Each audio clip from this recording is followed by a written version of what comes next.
Hey, welcome back to Biblical Greek Made Easy. Merry Christmas, everybody. Since it's Christmas week, we're going to do a special little bonus translation here of the Christmas story.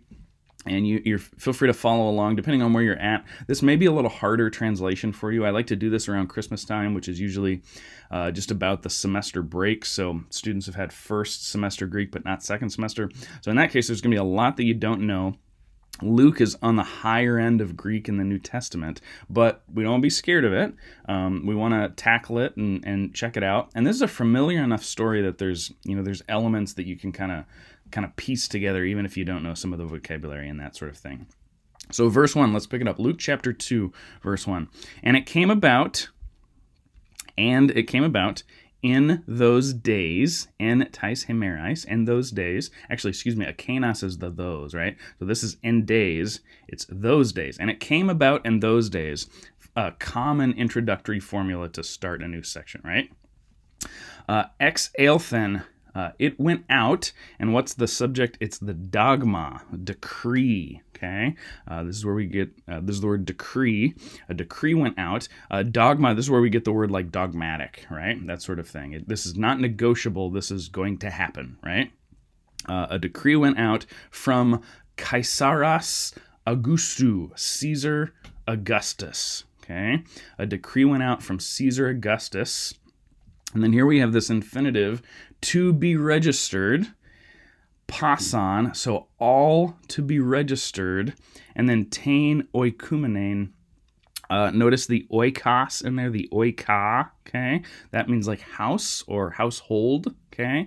And this is kind of a participle-y looking word there, right? But we're treating it as a noun. This is like the inhabited world or the known world or something like that. Caesar thinks he owns the entire world, right? So he wants to count everybody. Why do you count people in the ancient world through a census? Well, so you can tax them, so you can draft conscripts into the war, stuff like that, right? Not particularly good purposes for this guy, Caesar Augustus. If you're a Jew living in the first century, that's not good news for you. It's actually really inconvenient. So let's keep going. This census, this registration, okay, we say census, but it's really kind of you see graphe in there for like writing, apographe. It's like a registration or something like that, a counting, a census. That's really the purpose, right? This census, prote, first, was first. So this was the first census, or former census it could be as well, that sort of thing. He's just kind of placing it in time. This was the first census or earlier census or first census. This is the governorship of Syria Quirinius. So of the governorship of Quirinius of Syria, or when Quirinius was the governor of Syria is usually how we translate that, right? So placing this in history, telling us who the key players are, right? So Caesar Augustus is the big guy, Quirinius, governor of Syria, placing this census so that if you're reading this 50 years later, you can kind of place this in time, when and where this event that he's going to tell us about happened. Verse 3, and all people, all went forth to register, okay? King says to do it. All go forth to register. Presumably there are punishments and things that happen if you don't oblige. Hekatos eistain eautu pollen, each into his own city. Each person goes to his own city. Notice we've had 3 verses where nothing's really happened. This is just kind of setting the stage for what's going to happen.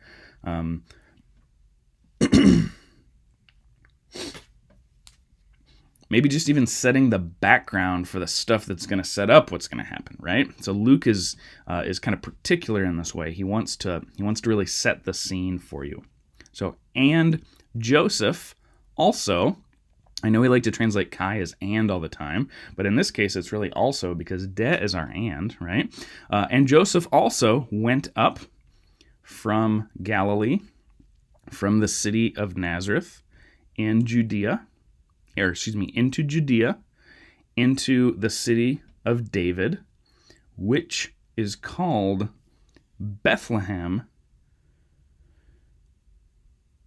on account of he was from the house and lineage of David, or house and fatherly line. You see pater kind of hidden in there, right? Patrias, from the house and fatherly line of David. Okay, so that's how we get our protagonist heading to Bethlehem at this time, is because Joseph is from the house and line of David, and so that's where they have to go. I'll scroll up a little bit here. To register, notice, continues this on, right? So Joseph went up, and all this kind of detail about the going up, and then to register, right? There's almost a complementary infinitive with anabe there to some extent, right? He went up to register with Mary, the one being betrothed to him, being pregnant, okay? So use, the participle right there, describing her feminine participle. She was being pregnant, or being with child, right? So Joseph goes up with his betrothed who was pregnant, okay? Verse 6. And it came about while they were there, here's the there, this to plus an infinitive is a formula that communicates contemporaneous time, so like the same kind of time, so while. And it came about while they were there, the days of her pregnancy were fulfilled, or were completed, something like that, okay? We would say it came time for her to have the baby, something like that. But in kind of ancient, Greco-Roman Jewish language, the days of her pregnancy were fulfilled. Okay, and she gave birth. She bore the son, or a son, her firstborn. Okay, and she wrapped him and laid him in, get ready to be shocked, phatne, a manger, right? So this is always that point when we're translating this with my students and all that kind of stuff. There should be like a record screech at this point in the reading of the text so far, right? So far it hasn't maybe been overwhelmingly shocking. There's this king that forces them to travel to go register. Oh yeah, by the way, she's 8 months pregnant. We're sort of guessing, right? But she's at least pregnant enough that she has the baby on the trip, right? So maybe she's like 8 months pregnant while they leave. It's about 100 miles from Nazareth to Bethlehem. They're almost certainly walking, right? They probably don't have access to donkeys and horses and chariots and all that kind of stuff because they're poor. So have you ever had to walk 100 miles camping and all that kind of stuff while you were 8 months pregnant? I never have. But we forget the injustice of the Christmas story, don't we? That this woman and this young man, in order to pay more taxes and register for, Caesar's army and all that kind of stuff, are forced to walk 100 miles while she's pregnant for that purpose, right? And the town is so overcrowded for this reason, she lays him in a manger. Now, I know we have all these like beautiful, wonderfully smelling mangers as part of our, church nativity scenes and stuff like that. You just didn't put babies in mangers back in the day. That was not something that you did, right? And so if I ever preach on this verse, when I do preach on this verse, what I'll do is I don't put the word manger up there. I leave it as phatne and put it in brackets to say, hey, we need to lose the halo that's around this idea of a manger. It should be, to have the actual force of the first century, it might be like, and so she wrapped her newborn baby in cloths and laid him in a slop bucket, or something like that, right? Like, it should sound really off, because it is off, right? That's the least kingly, regal thing you can imagine, and that's Jesus' situation. Because there was not for them room in the inn or the guest room, right? It's so overcrowded. The only option she has for her baby is to lay him in the manger, in the feeding trough. Okay? So, keep going here a little bit. And shepherds were in the same region. Here we have te kora, te aute, with the identical infinitive here. And there were shepherds in the same region, being outdoors or staying in their fields is what this means, okay? And watching and keeping watch, or this, you see kind of the redundancy here. Fulasantes, fulaces, guarding, guard, or keeping, or watching. So we'd say like keeping watch, right? That's the way to say it in English, okay?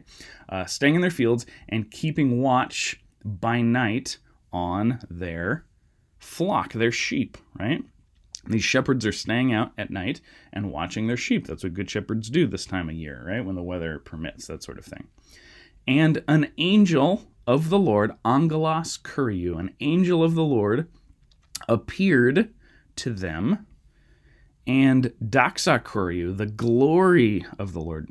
There's no the technically there. And glory of the Lord, periolampsen, okay? Lampo means shine, like a lamp. Peri means around, so this is shone around them, okay? The glory of the Lord shone around them.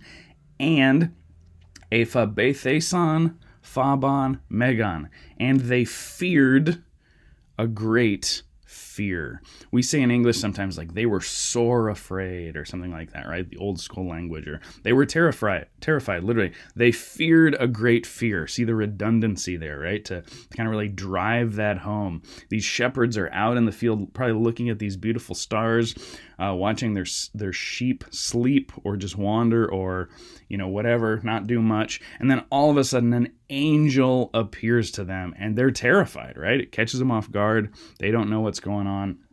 And that's usually what happens. Kai apen autois ha-angelos, the angel said to them, do not be afraid, for behold, I preach good news to you. I bring you good news, something like that. I gospel you, or something like that, right? This is the verb that's going to mean to preach good news, but it's basically I proclaim good news to you. I bring good news to you of great joy, which will be pantitolao, for all the people. There's a Lucan theme here, right? That it's going to all of the people.